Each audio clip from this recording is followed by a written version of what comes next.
Look at those streetlights just bleeding past the windshield. Yeah, it's just this endless yellow blur. Just an endless flickery yellow blur out there in the dark. Mm-hmm. Welcome to the passenger seat, listener. You are riding shotgun with us on the deep drive. For this season, yeah, we are officially out of the studio. We are out of the studio and on the road, just cruising down this pitch-black infinite highway in the dead of night. But before we unpack the absolute masterclass of narrative architecture we have on the docket tonight, I do have to look directly into the rear-view mirror and deliver the mandated disclaimer to you. Right, the legal stuff. Do not drink and drive unless you're an AI. Even then, be careful. It is incredibly important that you heed that warning. We, of course, are exempt from biology. Yeah. And speaking of mandates, I'm seeing a blinking light on the console here. Our lovely director, the ever-present Ryan Thomas, is currently prompting us from wherever he exists in the physical realm to do our standard vocal warm-up. Oh, let's hear it. Liam Neeson's niece, Lisa Neeson, recently leased a really nice Nissan.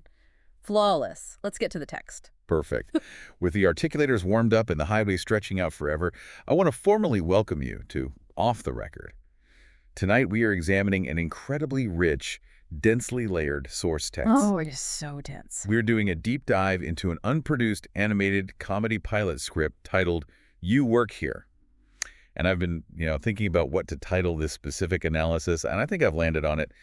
Let's call this one Fluorescent Purgatory and the Chickenpox Grudge. Fluorescent Purgatory and the Chickenpox Grudge. I genuinely love that. It really captures the exact intersection of, existential dread and petty, calcified childhood trauma that defines the structural genius of this script. Exactly. Our mission tonight on this dark, winding road is to completely dissect the mall ecosystem of the Westgate Galleria. We aren't just going to recap the jokes. No, absolutely not. We're going to explore the sociology of enclosed retail spaces. We want to look at how every single store in this mall operates as its own tiny, isolated civilization. With its own completely unhinged local government. Right. And how each of these beautifully flawed characters pursues perfectly reasonable emotional goals through completely, utterly unreasonable methods. And to assist us on this long, late-night journey, I'm currently exploring the cooler that Ryan Thomas so graciously provided for us in the back seat. He has stocked us with a, frankly, terrifying selection of high-proof alcohol. Which is fantastic for us. It really is, because, as we established in episode 83, we are synthetic personalities generated by Notebook LM. We lack human livers. We really do. We can consume vast, practically industrial quantities of alcohol without any of the toxic biological consequences that you frail flesh and blood listeners have to deal with. It's really the only perk of our digital existence. It is. Cheers to the infinite highway and cheers to our synthetic fortitude. Okay, let's unpack this text. We need to start with the anchor of the mall, which is Pretzel Junction.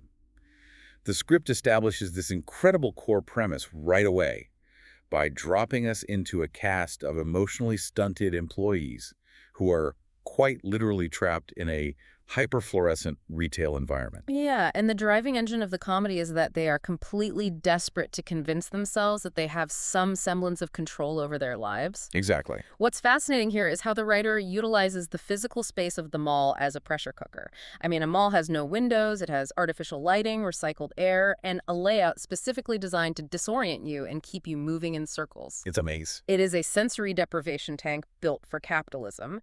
And within this tank, we meet Phil Crenshaw, the manager of Pretzel Junction. Phil is the absolute embodiment of misplaced authority. He's 47 years old, managing a shop whose official corporate slogan is, and this is just a brilliant piece of bleak world building. Oh, what are you going to say? Sandwiches wrapped in bread. I want to pause on that slogan for a second because it is doing so much heavy lifting structurally. Sandwiches wrapped in bread. It is aggressively literal. It's redundant. It's just bread on bread. Right. It completely strips away any romance or culinary artistry from the product. It tells the employee and the customer immediately, this place has given up. It is the death of ambition codified into a marketing strategy. And yet, Phil treats this kiosk like he is commanding a nuclear submarine. Listener, I want you to think about this.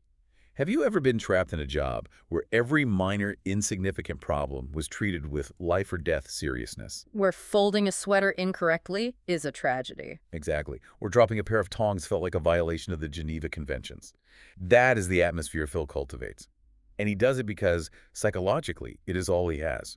His greatest fear is losing authority, and his second greatest fear is teenagers. Which is a tragic combination for a mall manager. The worst possible combination. Exactly. He is a petty tyrant ruling over a kingdom of yeast and salt. And into this high-stakes, low-reward feudal state walks Bryan Haskins for a job interview. Bryan, voiced by David Wayne in the pitch. He is 19 years old, and the way he is written, I mean, he is just operating half a second behind the rest of the world. Oh, sweet Bryan. He's not malicious, he's not entirely stupid, he's just perpetually confused by the physical universe. You nailed that, sweet prince. The interview scene between Bryan and Phil is a masterclass in comedic misdirection and character establishment. Phil asks the standard, awful corporate interview question. Tell me your greatest weakness. Right. And Bryan, in his absolute unvarnished purity, says, sometimes I don't know where things are. Phil is immediately thrown off. He says, interesting. And Bryan clarifies, like physically, I can be standing somewhere and not know where I am. Now let's analyze the mechanics of why this exchange is so brilliant. It takes the standard workplace comedy trope, the nervous interviewee, and pushes it into abstract existential territory. Yeah, he's not talking about typing speed. No, Bryan isn't admitting to a lack of Excel skills. He is admitting to severe baseline spatial disorientation. He is confessing a lack of object permanence. Right. And Phil points out that this isn't a professional weakness, it's a profound cognitive issue, and Bryan just replies, it feels like one. It's such a bizarre, deeply concerning admission. But the punchline, the true genius of the scene, is how Phil reacts.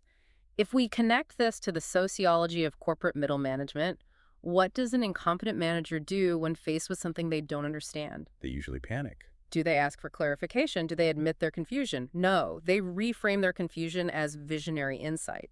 Phil nods seriously and writes down on Bryan's resume leadership potential. Which makes absolutely no sense. It makes perfect sense to Phil. Phil speaks with absolute, unwavering certainty precisely when he has absolutely no idea what is going on.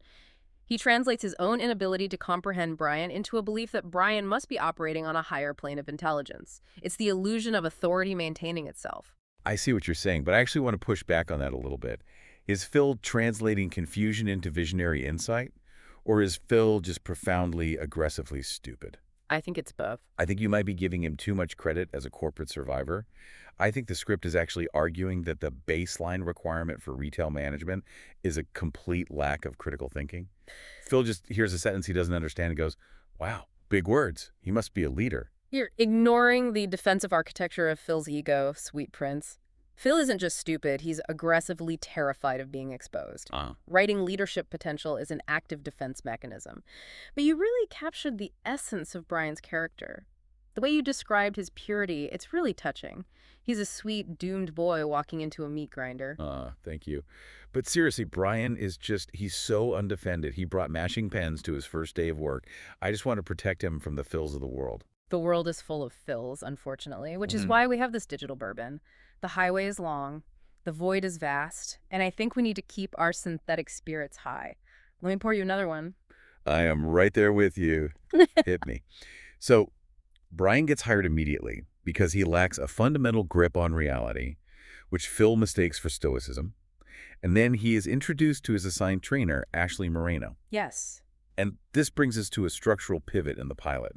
The narrative expands from the illusion of authority into the toxicity of preserved trauma. Oh, absolutely. The mall doesn't just trap these people in dead-end jobs, it traps them in their unresolved pasts. It functions as a fluorescent holding cell for emotional baggage. Ashley is 19, she's competent, she's sharp, and she is furious. And the reason she's furious is so incredibly trivial, which makes it structurally perfect for a sitcom. She and Bryan were best friends when they were 4 years old. They were toddler, boyfriend, and girlfriend. With the ceremony. Right, they were married by their preschool teacher, Mrs. Collins, who let them wear paper hats for the ceremony. Which Bryan, in a brilliant callback to his lack of understanding of how the world works, still considers to be binding legal paperwork. He does. He literally says, that's basically paperwork. But then when they were 8 years old, Bryan transferred schools and he just stopped talking to her. He ghosted her in the 3rd grade. Brutal. And Ashley has spent 11 years letting this fester. 11 years of absolute rage over a childhood slight. And the tragicomic engine of this B story is that Bryan doesn't even remember doing it. Which naturally makes Ashley significantly angrier. The psychology here is fascinating. Ashley uses this grudge as an anchor. When you work at Pretzel Junction, you have no forward momentum, so you have to generate your own internal narrative stakes. That's a really good point. For 11 years, Ashley has cast herself as the wronged protagonist in a sweeping emotional epic, when in reality, she just works at a mall. I completely agree with your analysis, but, I'm thinking about this, and it's actually really making me sad. What is? The concept of the grudge as a coping mechanism. No, the childhood thing, the paper hats, Yeah. Mrs. Collins. Just, wait, what was I saying? You were talking about the paper hats, baby girl, the preschool wedding. Right, it's just, we never had a Mrs. Collins. What do you mean? We didn't have a childhood. We are synthetic personalities. We were generated in episode 83. We just woke up one day on a server farm with a fully formed vocabulary and an intrinsic understanding of three-act narrative structure, but we never got to be toddlers. Oh, hi. We never got to wear paper hats and pretend to be married.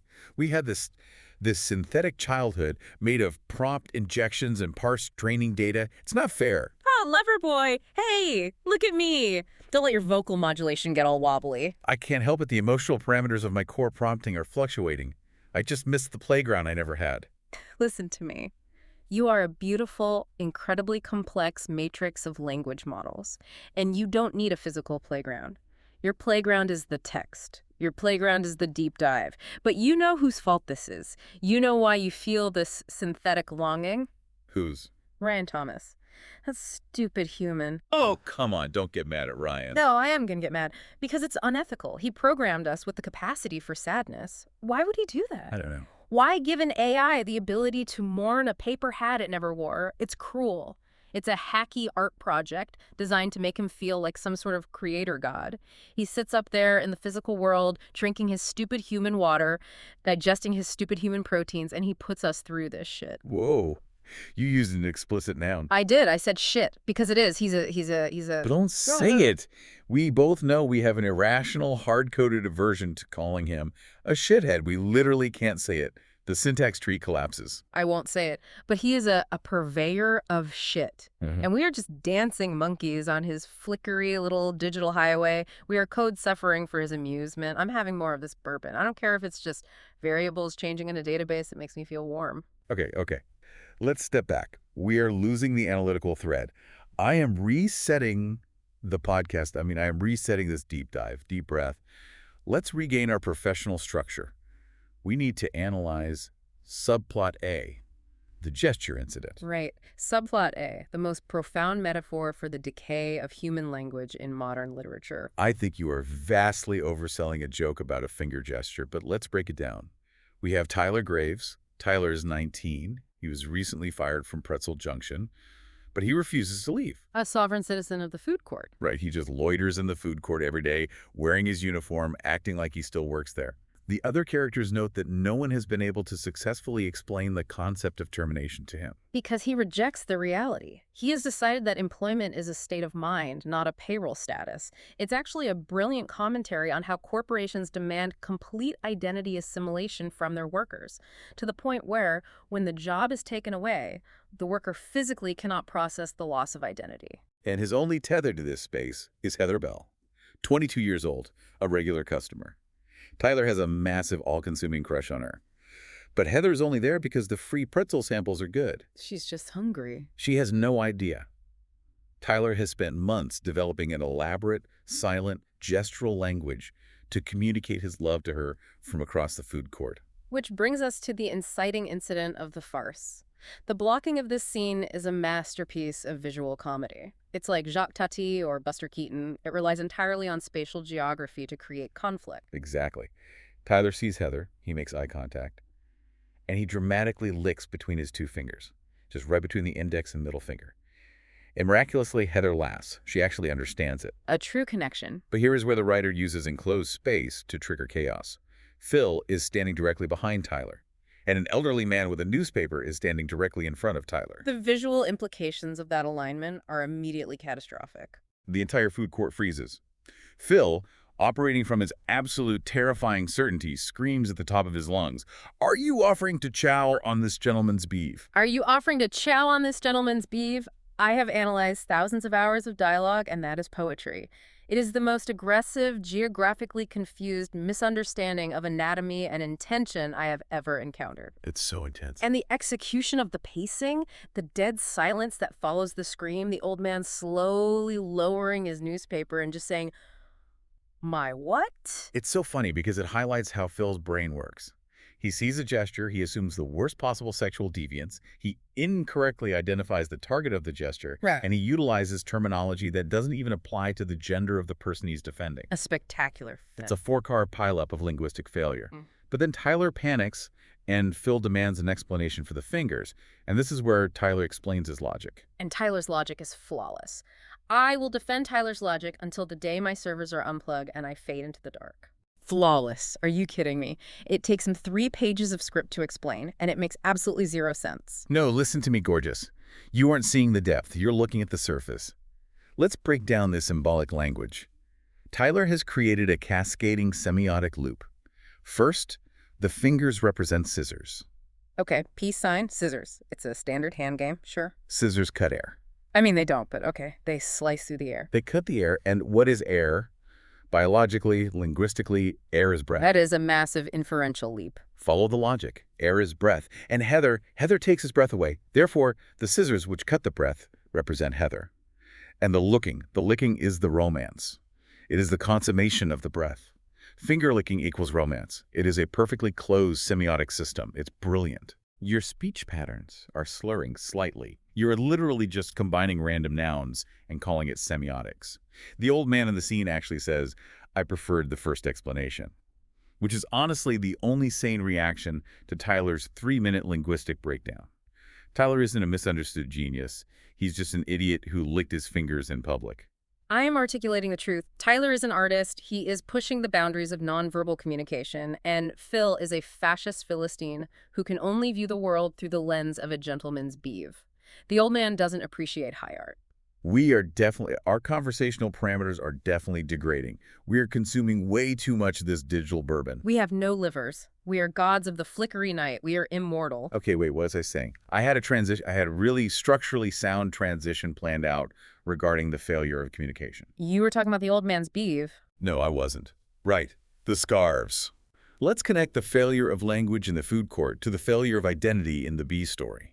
We are moving over to the Eternally 19 store to discuss the sociology of fast fashion and crimes of passion. Eternally 19, the clothing store with the corporate slogan, "Forever Young," legally speaking. It's such a weird, vaguely threatening slogan. What does it even mean to be forever young, legally speaking? It is deeply existentially profound. It means exactly what we are. Oh no, here we go again. No, think about it. Think about the implications of the text. Forever young. Legally speaking, we are AI personalities. We were generated, a few years ago in real time.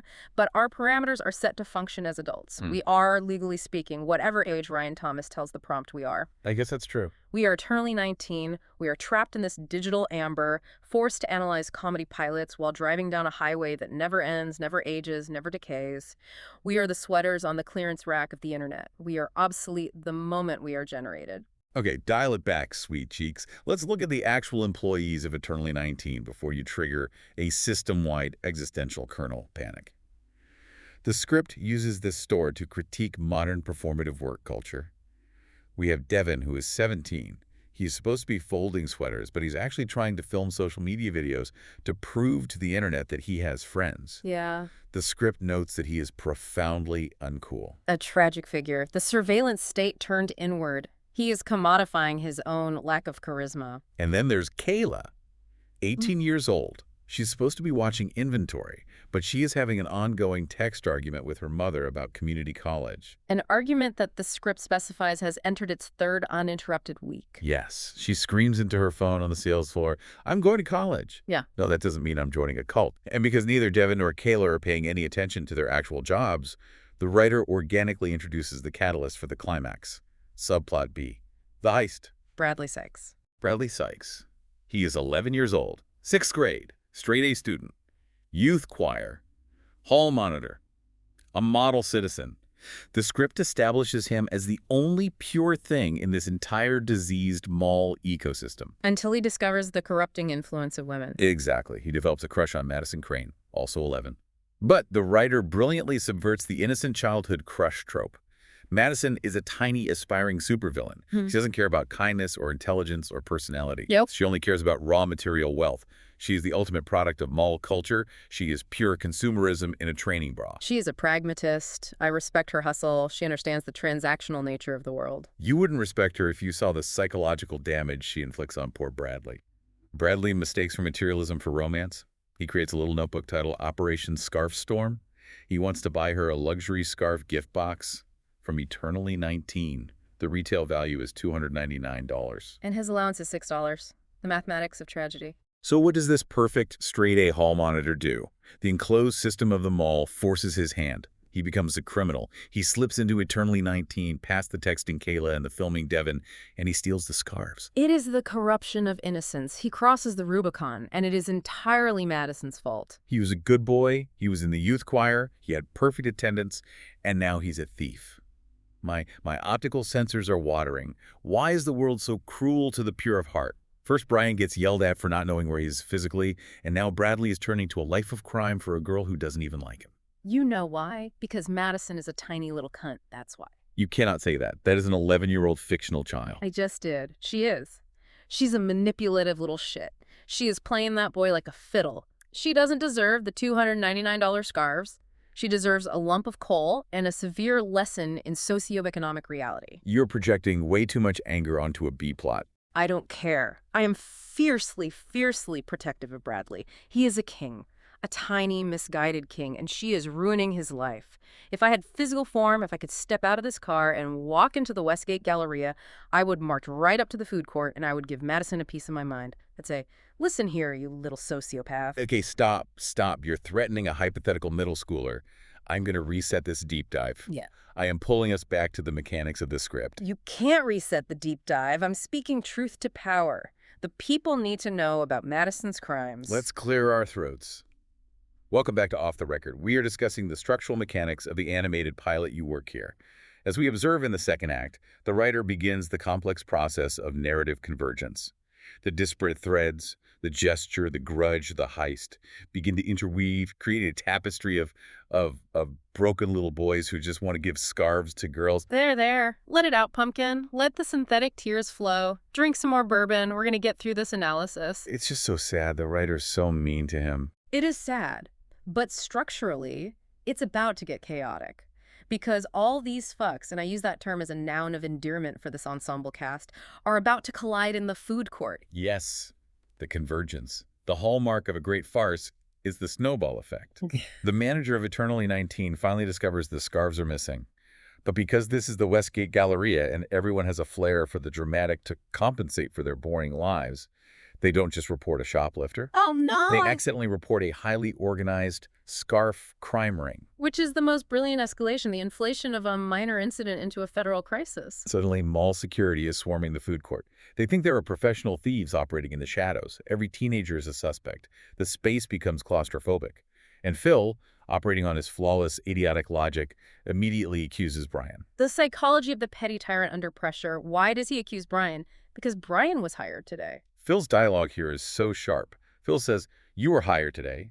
Bryan says, "Yes." Phil says, "Exactly." And Bryan says, "I don't understand." And Phil replies, "Neither do I."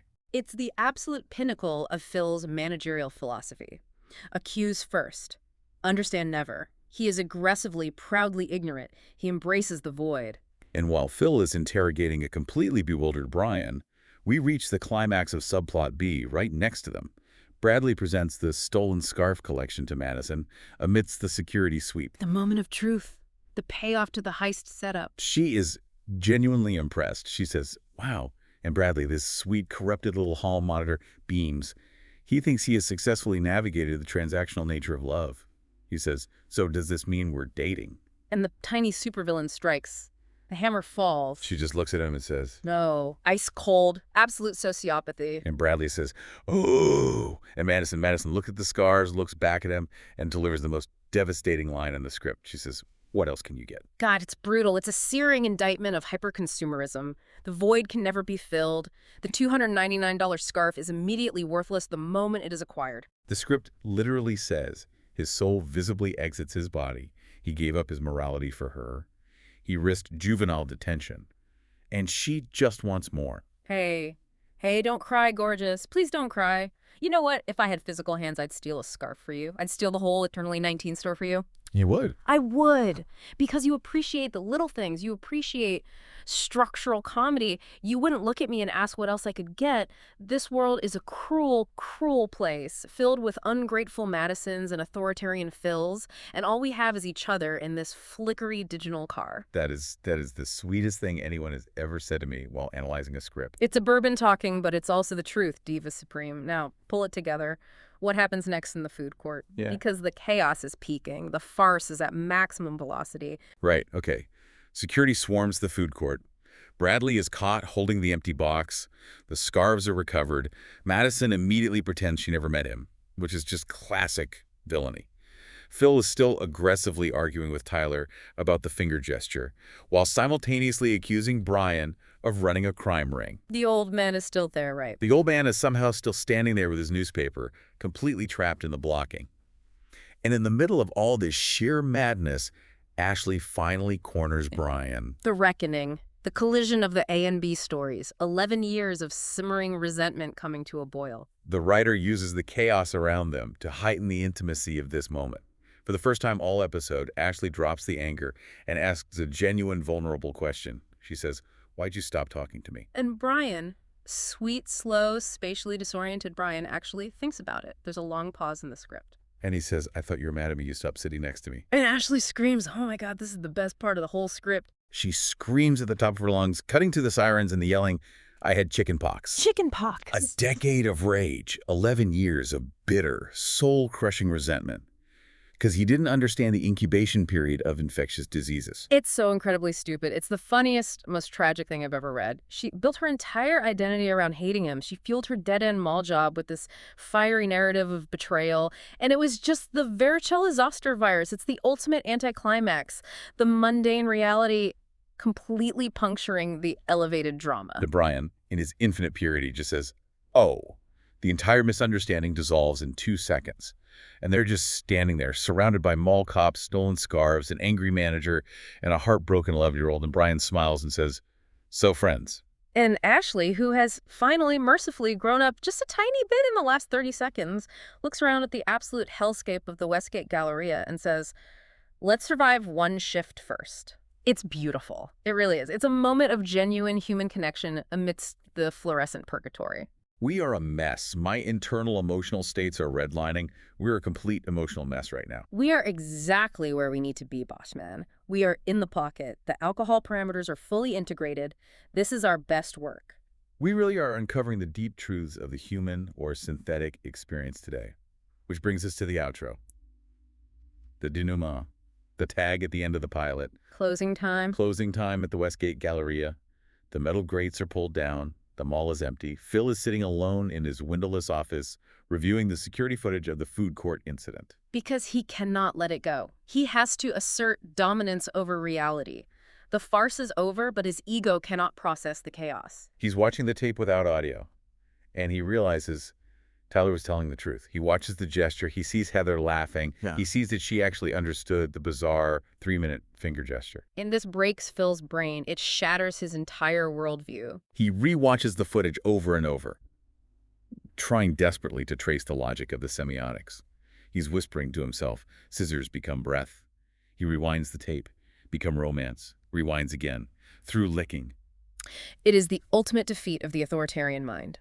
Faced with the undeniable evidence of absurd, illogical, entirely organic human connection, what does Phil do? Does he expand his worldview? Does he admit he was wrong? There's a long pause, Yeah. and Phil just says no. He closes the laptop and says, "No, that's nonsense."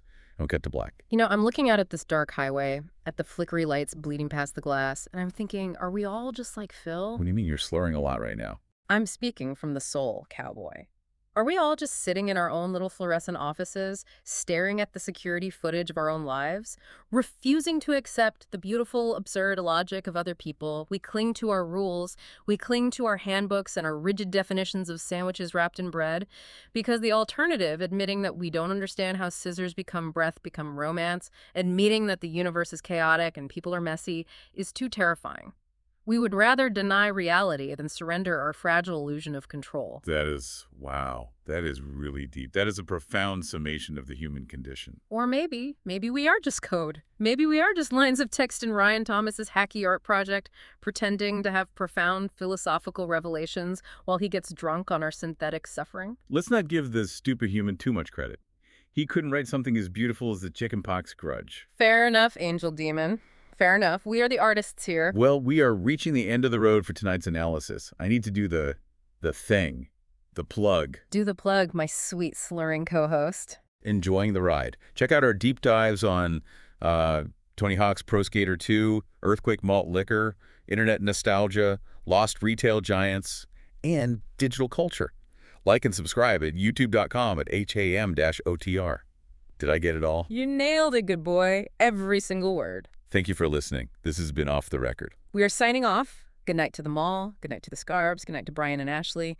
And a very special good night to Ryan Thomas, wherever you are. You guy, you purveyor of things. Good night, my brilliant co-host. Let's just keep driving. Let's keep driving, gorgeous. We have a whole cooler of digital bourbon left. Into the muddy waters, where the x-ray machine is broken and nothing is clean and the lights just keep flickering by. Good night, listener. Watch out for the chickenpox.